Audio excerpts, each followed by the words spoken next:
తెలంగాణలో benefit premier special షోలకు high court నిరాకరించింది. 4 regular షోలకు 16 ఏళ్లలోపు పిల్లల ఎంట్రీకి హైకోర్టు అనుమతించింది. జనవరి 21న ఇచ్చిన ఉత్తర్వులను తెలంగాణ హైకోర్టు సవరించింది. తదుపరి విచారణ మార్చి 17కు వాయిదా వేసింది.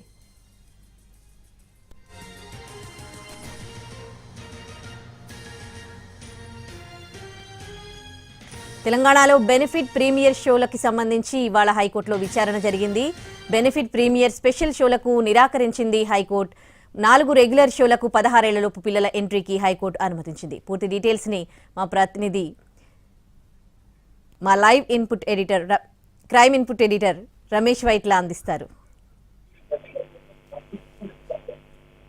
16 ఏళ్లలోపు పిల్లలకి మల్టీప్లెక్స్ లో షోలకు అంటే మల్టీప్లెక్స్ లో రాత్రి సమయంలో షోలకి అనుమతించొద్దని చెప్పి గతంలో ఇచ్చిన ఆర్డర్ పైన సవరణను అటు హైకోర్టు చేయడం జరిగింది. అయితే 16 లోపు పిల్లల్ని మల్టీప్లెక్స్ లో జరిగే షోలకి అనుమతించొచ్చని చెప్పడం జరిగింది. అయితే దీనికి సంబంధించి బెనిఫిట్ షోలు కావచ్చు, ప్రీమియర్ షోలకు సంబంధించి, స్పెషల్ షోలకు సంబంధించి 16 ఏళ్ల లోపు పిల్లల్ని మాత్రం అనుమతించవద్దని చెప్పి అటు సినీ థియేటర్ యజమానులకు ఆదేశాలు జారీ చేసింది. అయితే ఇప్పటికీ ఏదైతే పుష్ప 2 సినిమా సందర్భంగా జరిగిన తొక్కిస్లాట్ లో అటు బాబు తేజ కావచ్చు, వాళ్ళ మదర్ చనిపోయిన సంఘటన వీళ్ళలోకి వచ్చిన తర్వాత దీన్ని ఆసరగా చేసుకుని దీనిపైన అటు బెనిఫిట్ షోలు కావచ్చు, వీటికి 16 ఏళ్ళు పిల్లలకి అనుమతించద్దని రాత్రి సమయంలో కావచ్చు అనుమతించవద్దంటూ అటు కోర్టును ఆశ్రయించారు కొంతమంది.